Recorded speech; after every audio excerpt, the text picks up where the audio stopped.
Ibinansag ng Philippine National Police ang isang 15.5 milyong relief goods scam sa Tondo, Maynila matapos masamsam ang 6,000 kahon ng DSWD Family Kits na may tatak na not for sale.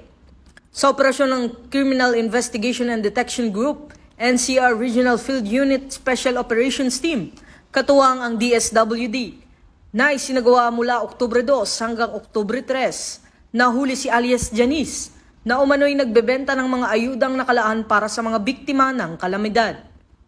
Mariing kinundina ni Acting PNP Chief Police Lieutenant General Jose Melencio Nartates Jr.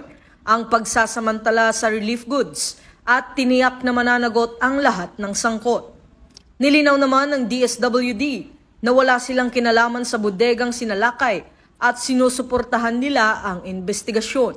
Ayon kay PNP spokesperson Police Brigadier General Randolph Tuanyo, patunay ang operasyon na determinado ang kapulisan at mga ahensya ng pamahalaan na tapusin ang mga sindikatong kumikita mula sa pagdurusa ng mga kababayan.